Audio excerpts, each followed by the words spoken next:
was the kind of place you'd never find unless you were lost or running from something. On the cold morning of October 12, 2021, two hikers in Barrow Creek National Park stumbled upon the body of a young man half-buried in a shallow depression beneath pine needles and wet leaves. His face was bruised and pale, his eyes wide open as if frozen in fear. There were no obvious wounds on his body, no signs of a struggle, just stillness.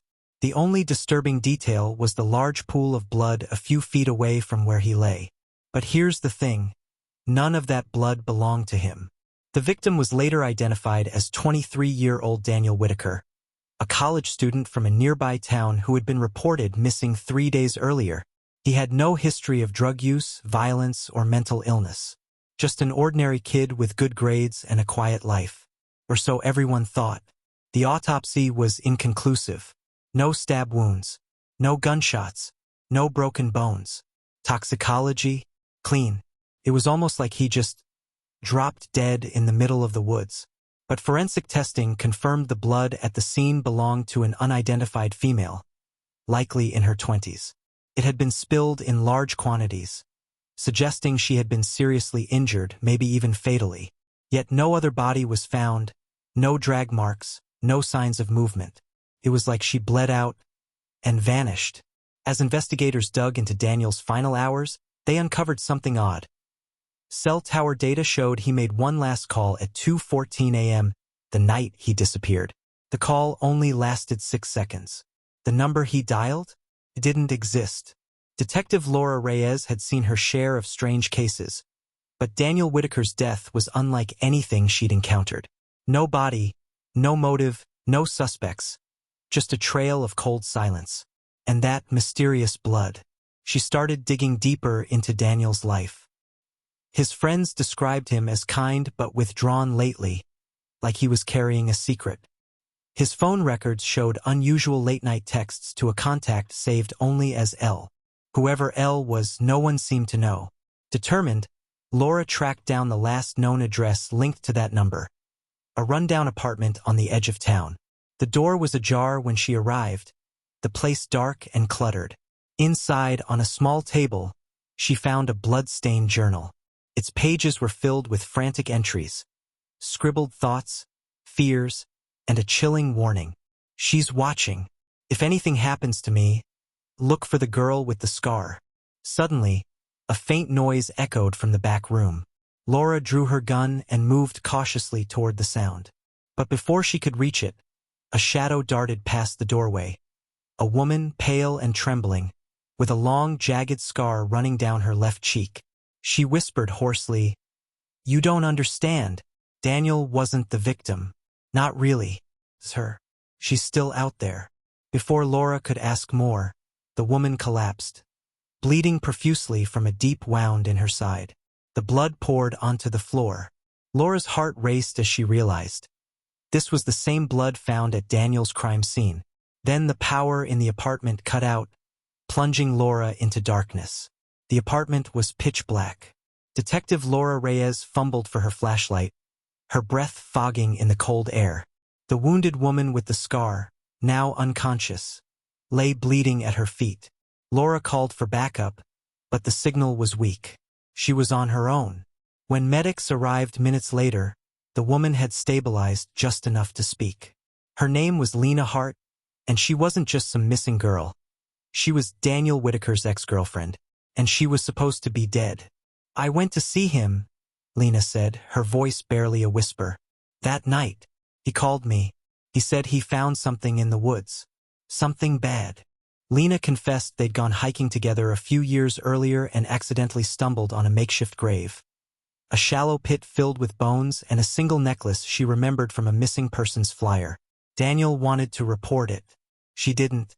But he couldn't let it go, she said, eyes wide. He went back alone. Said he was going to dig it up.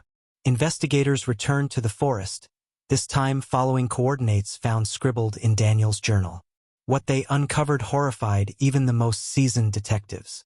A mass grave, buried under years of pine needles and rot. 5 bodies, all women, each missing for years. One was still clutching that same necklace. DNA confirmed the killer.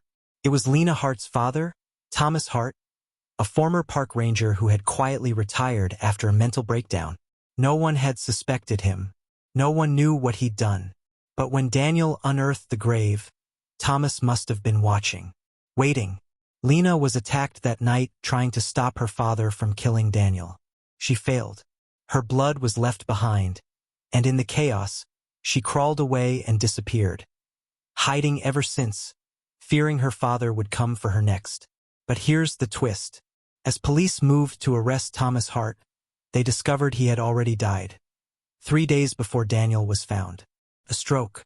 Alone. In his home. So who killed Daniel? That's when they found one last message on Daniel's recovered phone. A voice note never sent. "It's not just him," Daniel says, panicked. "She helped him. She was part of it. She knew the whole time." The voice shakes. "She's still watching me."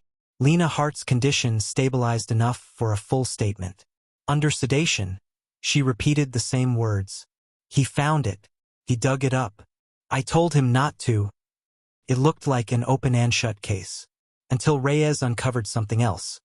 A single photo, tucked inside a decaying duffel bag found under the floorboards. It showed Thomas and Lena posing together in ranger uniforms. The year? 2018. But there was one problem. Lena wasn't a ranger. She had never applied, never trained. There were no records of it anywhere. So why was she wearing the uniform?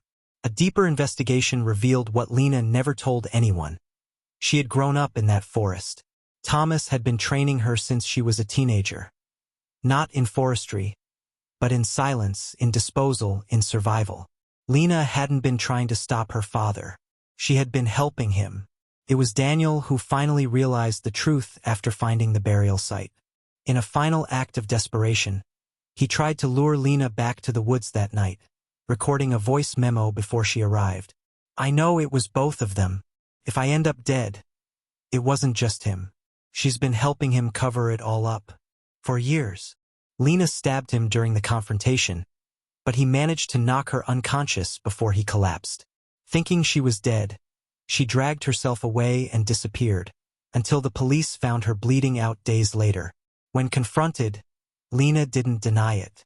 She simply said, "He started it, but I got good at it." Lena Hart was charged with 5 counts of first-degree murder and accessory to Daniel Whitaker's death.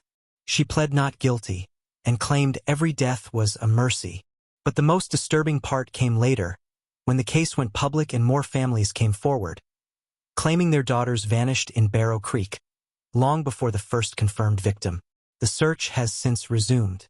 The woods are deeper than anyone thought. Barrow Creek has been sealed off.